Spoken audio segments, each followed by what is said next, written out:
நேயர்களே, அதிமுக பாரதிய ஜனதா கூட்டணி டெல்லியில என்ன நடக்குது?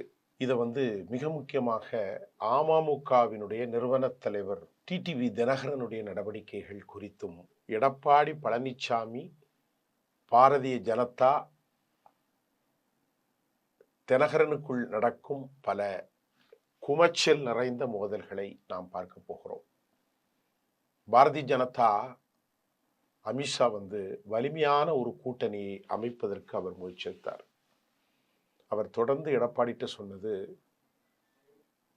போன தலைவர்கள் அல்ல, நீங்கள் நீக்கிய தலைவர்களை, வலிமையான தலைவர்களை நீங்கள் சேர்த்து கொள்ள வேண்டும். அதுவும் முக்குளத்தோர் வாக்கு வங்கி மிக முக்கியம் என்பதை அவர் வலியுறுத்தினார். முக்குளத்தோர்களுக்கு மீது பாசத்தில் அல்ல, வாக்குகளை பெறுவதற்காக. கடந்த முறை தேவேந்திர குல வேளாளர்களை, நாடார்களை, இப்படி கொஞ்சம் கொஞ்சமாக கவுண்டர்களை இப்படி அவர் செய்கின்றவர். இப்பொழுது முக்குளத்தோர் வாக்கு வங்கி தமக்கு கிடைக்கும் என்பதால் சாதிக்கும் சம்பந்தமில்லாத தலைவர்களை எல்லாம் சாதி வலயத்திற்குள் கொண்டு வர அவர் முயற்சிக்கிறார், ஓபிஎஸ் டிடிவியை கொண்டு வருவதற்கு. அப்போது அதிமுக தலைமையிலான கூட்டணியில் அமமுகவை இணைப்பதற்கு முதலில் எதிர்ப்பு தெரிவித்த இபிஎஸ் தற்போது ஓரளவிற்கு ஒத்திருப்பதாக செய்தி கிடைத்திருக்கிறது. இதுல அமமுகவிற்கு சுமார் 7 தொகுதிகள் வரை ஒதுக்கீடு செய்ய அவர் முன்வந்துள்ளதாகவும் கூட டெல்லி அரசியல் வட்டார தகவல்கள் தெரிவிக்கின்றன. இப்ப இதுல என்ன சிக்கல்னா, பழனிசாமிக்கோ பாஜகவுக்கோ சிக்கல் இருக்குதோ இல்லையோ, டிடிவி தினகரனுக்கு சமீப காலமாக துரோகி எடப்பாடிக்கு எந்த காலத்திலும் அவர் முதல்வராக வருவதற்கு நான் ஒத்துழைக்கப் போவதில்லை என அவருடைய ஆக்டிங் பிரசிடென்ட்ஸ் செயல் தலைவர்கள் எடப்பாடியால் பாதிக்கப்பட்ட அனைவர்களுக்கு முன்னாலும் அவர் சொன்னார். அவர்கள் நம்பினார்கள். we had quite, நாங்கள் வெளியேறிவிட்டோம், என்டிஏ கூட்டணியில் இல்லை அப்படின்னு சொன்ன பிறகு ஒரு மத்திய அமைச்சர் கூப்பிட்டு விட்டு அழுத்தம் கொடுக்கும்போது அதை இவர் எப்படி எதிர்கொள்கிறார் என்பதுதான் இப்போது சிக்கல். கடும் அழுத்தம் இல்லை, எந்த பிரஷரும் இல்லை என்று டிடிவி நேற்று சொன்னார். ஆனா அவருடைய தொண்டர்களோ அவருடைய கட்சி நிர்வாகிகளோ கடுமையான கோபத்தில் இருப்பதாகவும் சொல்லப்படுகிறது. டிடிவி தினகரன் அவர்களை எப்படி சமாளிக்க போறார் என்பது பெரிய கேள்வி. டிடிவி தினகரன் தரப்புல 10 இடங்கள் மேல் கேட்கப்பட்டதாகவும், இரட்டை இலக்க எண்ணிக்கையில் தொகுதி கோரப்பட்டாலும் இவரை கண்டெயின் பண்றதுல எடப்பாடி ஒரு 6-7 சீட்டுக்கு மேல கொடுக்க முடியாது. தொகுதிகள் என்ற கணக்கீடு தற்போது விவாத பொருளாகி உள்ளது. குறிப்பாக தினகரன் முக்கியமாக கருதக்கூடிய சில தொகுதிகள் வெளியாகி இருக்கிறது. இதுல 2 சிக்கல் இருக்கு. தினகரனை தோற்கடிப்பதற்கு எடப்பாடி திட்டம். தினகரன் வளர்ந்தால் நாளை 5 இடம் பிடித்தாலும் அது தன் முதலமைச்சராக ஆவதற்கு சிக்கல் ஏற்படுத்தும். ஆகவே இப்போது மத்திய அரசின் அழுத்தத்திற்கு உட்பட்ட தினகரனை அவர் சேர்த்து கொண்டாலும் அவர்களுக்கு வேலை செய்ய மாட்டார்கள் என தினகரன் அஞ்சுகிறார் என்ற செய்தியும் கிடைத்திருக்கிறது. தோழர்களே, தினகரன் எந்த தொகுதியெல்லாம் தனக்கு வேண்டும் என்று கருதுகிறார், அதை நம்ம பார்ப்போம். முதலில் ஆண்டிப்பட்டி, சாத்தூர், பாபநாசம் மற்றும் சென்னை பகுதியில் இருக்கக்கூடிய தாம்பரம், இந்த மாதிரி 4 தொகுதிகளுக்கு மேல அவர் பெரியகுளம், தேனி, அதே போன்று காவேரி வடிநில் பகுதி, டெல்டா, இல்லை நிறைய விஷயங்களா கேட்கணும் அப்படின்னு அவர் முடிவு செய்திருக்கிறார். ஆனால் அவருக்கு விட்டு கொடுக்க அதிமுக தரப்பு தயார் நிலையில் இல்லை.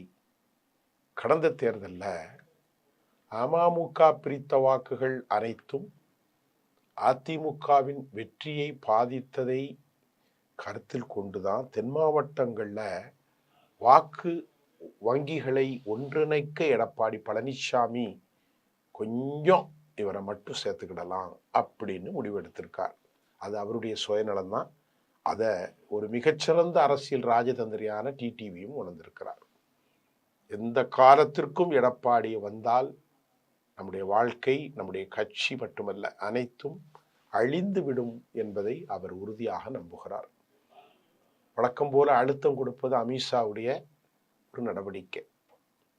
இந்த தொகுதி பங்கீட்டு விவகாரத்தில் எடப்பாடி பழனிசாமியை முதலமைச்சர் வேட்பாளராக ஏற்றுக்கொள்வது டிடிவி தினகரன் தரப்பில் முழுமையாக இணக்கம் ஏற்படவில்லை. பாரதிய ஜனதா மேலிடம் இந்த இரு தரப்பையும் ஒன்றிணைத்து ஒரு பலமான கூட்டணியை உருவாக்க தீவிரமாக முயன்று வருகிறது. எடப்பாடி பழனிசாமியினுடைய இந்த சமரச முன்மொழிவை டிடிவி தினகரன் ஏற்றுக்கொண்டால் அது அதிமுக கூட்டணிக்கு கொஞ்சம் கூடுதல் பலமாக அமையும்.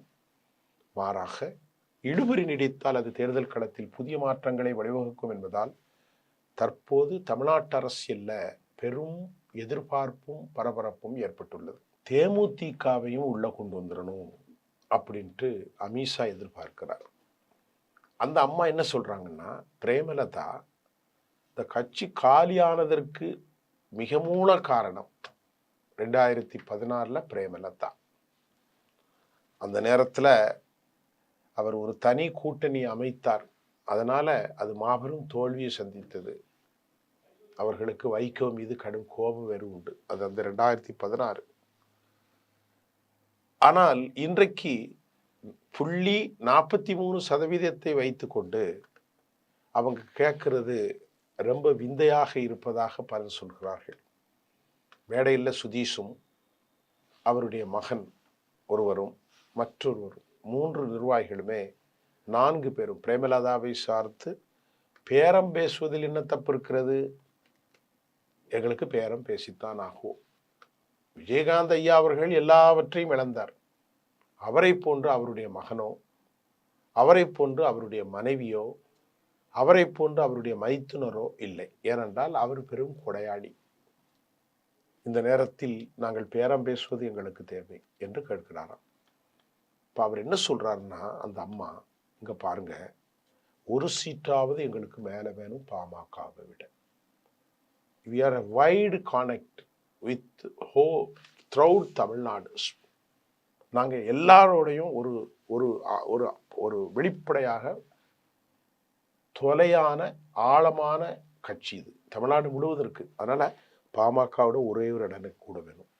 அப்போ இவங்க எவ்வளோ கேட்குறாங்க? பாமக 17, இவங்க 18, பாமக 18, இவங்க 19, பாமக 20, இவங்க 21. இது விளங்கவே செய்யாது இந்த கூட்டணி என்பது இப்போ நமக்கு தெரிஞ்சிருக்கு. இதற்கிடையில் பெரியவர் ராமதாஸையும் சேர்க்கறதுக்கு அமித்ஷா அழுத்தம் கொடுக்கிறார். அவருக்கு டிஎம்கே 3 தொகுதியில் கொடுக்கறதாக பேச்சு நடந்துச்சு. ஒன்று காந்திமதி, மற்றொன்று அருண்மொழி, 3வது அவர் கோப்பாமணி, இப்படி சொல்லப்பட்டது. ஆனால் மகனும் பெரிய வைரியாக, வாழ்நாள் எதிரியாக ஆக்கப்பட்ட நிலையில் மாம்பழம் 2ம் எப்படி இணையும்? அதுக்கும் சாத்தியமில்லை. ஆக மொத்தத்தில் அந்த கூட்டணிக்குள்ள பெரும் சிக்கல் பெரும் சிக்கல் பெரும் சிக்கல் எழுந்திருக்கிறது. ஆனால் உளப்பூர்வமாக நேசிக்காத டிடிவி தினகரன் எடப்பாடி கூட்டணியால எந்த பிரயோசனமும் இல்லை. ஆனால் இவர்களை ஒருங்கிணைத்து செல்வதற்கான சாத்தியக்கூறு உளவியல் ரீதியாக கண்ணுக்கு எட்டிய வரைக்கும் தெரியவில்லை என சமூக ஆர்வலர்களை தாண்டி தமிழ்நாடு அரசியலை ஆழமாக உணர்ந்திருக்கிற அனைவரும் சொல்கிற கருத்தை நாம் புறந்தள்ளிவிட முடியாது என்பதுதான் இந்த செய்தியின் தாக்கமாக இருக்கிறது. நன்றி.